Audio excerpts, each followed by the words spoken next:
another incredible season on Broadway, and we are so excited to be here at Radio City Music Hall to celebrate the biggest night on Broadway, the 75th Annual Tony Awards. We are so excited to get to talk to the incredible people who bring these shows to life and see our favorite actors, producers, dancers, choreographers, lighting designers, scenic designers, stagehands, and everyone who puts all of the work in to make these amazing shows accessible to us. Stay tuned. Eli, you look amazing. First off, I need the outfit deets. You look amazing. Thank you. Okay, so the dress is BCBG. It's from Saks. It was a last minute, like 5 days ago thing. The shoes are Versace. I'm very lucky that they were willing to let me wear these today. They're not hard to walk in, despite like common, themes. And then I grabbed this like 2 days ago, and I love it too. It matched perfectly. So it really just all came together and really worked out. You've been talking about previous plays that you've written. You were talking about one you wrote in college called Safety Pin. I've seen a bunch of stuff like that. Is that something you want to pursue in the future? Yes. Oh my gosh. It's always been my dream to be a Broadway playwright or be the book writer of musicals. And I took a little break because pandemic and theater, and I was waiting for it to come back. And in the interim, all of this happened. So I'm writing a book right now on deadline with HarperCollins. But hopefully when that's all done, we'll have more time to move on to a more theatrically based project. Absolutely. I'm so excited to see it. How does it feel to be here tonight? I feel so grateful. Like I will start crying if I talk about it too much, but it's been like a forever dream, and I'm so thankful to Instagram and Meta. So you are doing post-show interviews tonight. I know it's so difficult to choose, but do you have anyone who you're most excited to talk to? Oh man, I'm really excited. I've never actually met Patti LuPone. I'm fingers crossed. Her performance was amazing. Hoping I might get to meet her tonight. And then in terms of people I know, I'm really rooting for Michael R. Jackson and all of his Strange Loop successes. He's someone who I grew up with in Detroit, and to get to see him be recognized is really an incredible, mind-blowing thing to me. That is so amazing how you both have your full circle moment tonight. That is so incredible. Do you have a favorite show from this season? Oh man, I mean, I just mentioned it, but A Strange Loop. I am like ride or die. Absolutely. I'm so excited for you tonight. Have an amazing time. Thank you so much. You are so amazing. You're nominated for A Strange Loop for the orchestrations. This show is so intense, so beautiful, so emotional. What was that process like?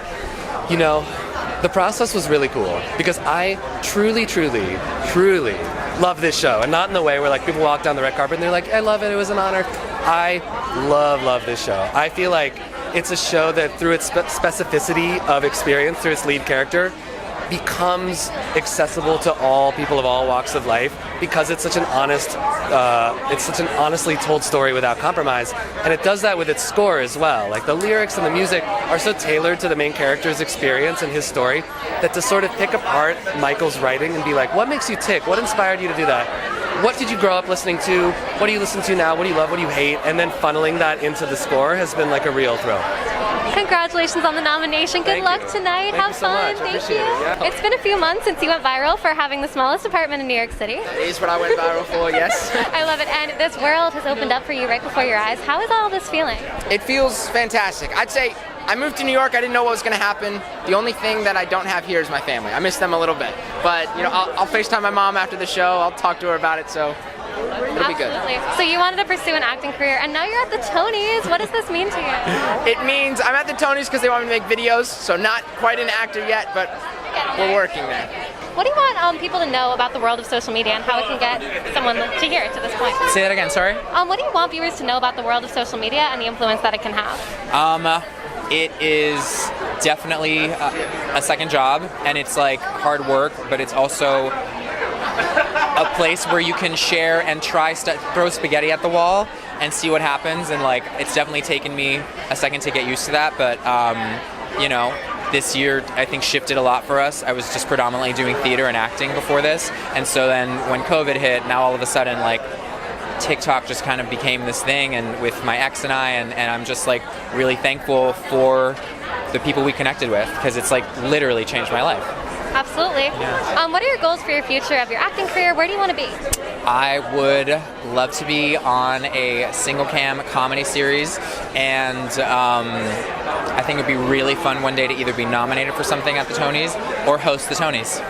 I could 100% see it. I want to hear the outfit details, last but not least, because you look amazing. Thank you. You want to know who it is? Is that what you said? It's Lanvin, and I'm so honored that they, wanted to work with me, and I'm just really, I feel like a little Tony. You look like a little Tony.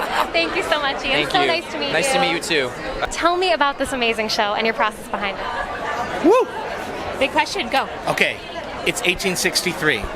New York City, an area called the Five Points, where all of these different cultures were collaborating and living together, and kind of what we like to think of living in the future.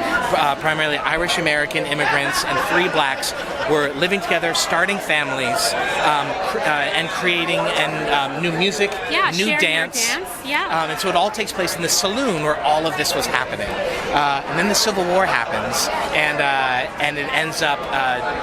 Our story basically tells the story of how this community thrived and then ultimately perished.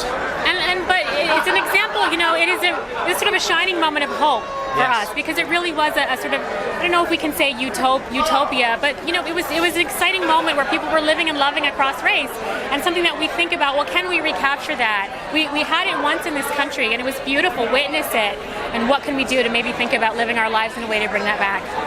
Now, everything about this show is so brilliant, but especially the cast, Joaquina, AJ, Sydney, they are all so incredible. What do you want fans and viewers to know about this show, and why should they go see it? If you do not come hear Joaquina Calacongo sing, you're going to be missing one of the major moments of musical theater history. She is iconic. She stops the show every night. She is a legendary level of talent. Our entire company are singing and dancing their faces up. The choreography is incredible. Nathan mentioned we're witnessing the invention of tap dance with Irish dance and Juba dancing, and so it's really it's an incredible outpouring of talent on our stage that you won't want to miss. And our songs aren't too bad either, Yeah, it's also there's not a lot of time these days where you can see 40 people on stage, and every single one of these, let's call them musical theater misfits, because they truly are triple threats. They can do it all, and they don't look like regular musical theater performers either. It all just feels very, very new and fresh. Although it's a classic story, we work very hard to try to make this as exciting as possible. Absolutely. Thank you guys so much. Have fun tonight. Thanks. What is your personal favorite thing about this edition of The Music Man specifically? My favorite thing about this edition of The Music Man? I think the joy that the show manages to create, the joy that Hugh and Sutton create with an audience, people having a really great time for 2.5 hours, people falling in love as Hugh and Sutton fall in love. Absolutely. It's such a high energy, fun show. What was the process like in behind the scenes and creating it? What were the highlights?